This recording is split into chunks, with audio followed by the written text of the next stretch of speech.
So an issue that we seem to be running into a lot in class so far, it's probably something that'll get fixed in future versions of Adobe Edge Animate, but for now it seems to be a little bit tricky to animate text properties. Pretty easy to just move the text left to right, top to bottom, but to actually go in here and change the font size can be a little bit tricky. Right now the program's lying to me and telling me that that's what's happening. Here I have the font size set at 50. As I scrub the playhead over the next second, it moves to 108, tells me that here. We can see the change occurring over here as well, but it's not working. So I've devised what I think is a foolproof way to do this. Here's the steps. Let me put them in front here. You can go ahead and pause this, write these down, try them. If they're still not working for you, then come back and catch up with me here, because I'm about to go through these one by one. So I'm going to go back into Edge Animate. I'm going to delete what I have for the text, so we'll see this whole entire layer go away. Click in there, make that go away. I'm going to go into Word. Now you can type this out manually if you want, but it's obviously nicer if we can save a couple seconds of time here. So I'm just going to swipe the cursor across there, Command C to copy, go back into Edge Animate. So step number one that you just saw there was to draw out a text box, of course, at the keyframe where you want that to go in. So I'm going to grab the text tool, click, drag. I now have my text box, Command V to paste. Now notice I have somewhat of a selection here. It doesn't look like what you're maybe used to. It's just the blue box, but none of the bounding.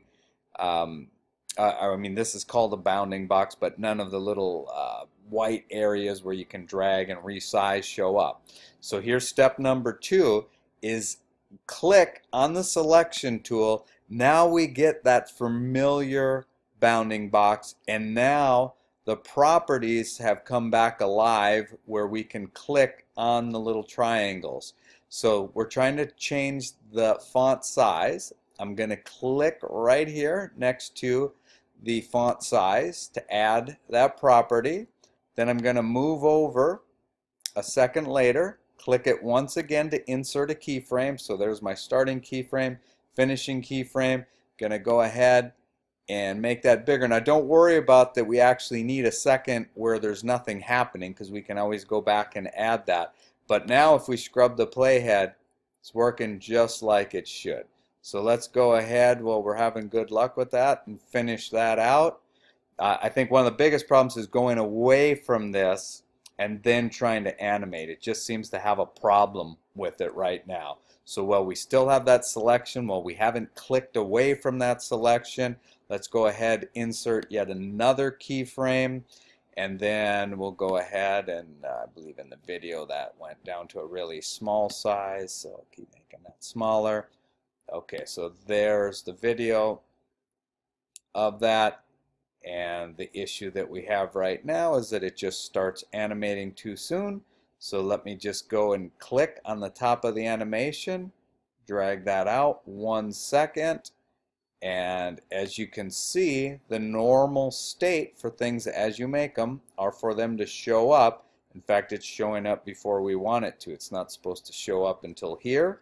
So to fix that, all I do with it still selected is change always on to on, and then when I no longer want to see it, which is I guess right here, I go and I change that to off. So let's go back, just review these steps real quick. So the key thing is to either be willing to type in manually or already have the information on the clipboard. Drag out the rectangle with your text tool, type or paste in the text. Click on the selection tool before you have a chance to click on anything else. Then go ahead, insert your keyframes, and then continue to animate as normal. Now I did see a problem in class the other day where all of these steps still didn't work, we went over, tried to do it, and the text insertion tool was enormous. So then what we had to do was just make sure that we saved the work, File, Save, close the work. I have another file open here, so let me close that one too. And then just simply go File, Open Recent, reopen our project, and then everything should reset and we should be fine. Just in case you want to see that again and proof that it works even with the big block of text, I'm going to do one more. I'm going to do this text indent one. So I'm copying the content from Word, Command C, copy, going back into Animate, dragging out my text box, Command V to paste that in there, and then I am going to go ahead and set my properties here. You know, I may have to do those afterwards because it looks like I need to have that individual selection. So actually this turns out to be a good example. So all right, let's do just exactly what I said and we'll fix it before. So we pasted that in there. Before we go on and select anything else, we're going to move right over to the selection tool. We're going to find that property that we want to change, which is this text indent. Going to click the triangle for it. Going to move over 1 second in this case. Click that again to insert another keyframe. Scrub, and you can see it's doing just what mine did. Now we may have to change these numbers a little bit later, but at least we're getting them in there. I believe, without going back and looking at the video, that it went back to normal or 0 for the next second. Okay, so now let's just fix this. It's not supposed to start until there. And then let's go ahead now. And here's how we're going to fix the problem that the size and the font family is not correct. So what we're going to do is grab the text tool, get in here with the text tool. Once it's inserted, at least one thing selected or just in between anything, we're going to do a Command A.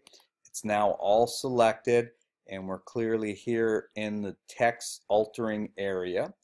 And this should work out since we're not trying to animate it. We're just trying to make a general change for it. So I'm changing these two properties. And now that I look at that, I'm assuming that I must have used a slightly smaller font size, but you can see that everything is still working. So let me just go back, make another change here, Command A to get all of that. So I'm guessing I probably used like a 34-inch size. Let's just go with that. Whatever you've been using is fine for your bigger blocks of text. But here you can see showing up before it should. So once again, the fix for that is to change always on to on. Everything is working, stays there for 1 second, indents for a second, goes back for a second. I believe that it stayed for a second, in which case we would turn this to off. But in case it did go off right here, all we have to do is move that triangle over there. So very easy to change things after the fact. It's just unfortunately not easy to animate.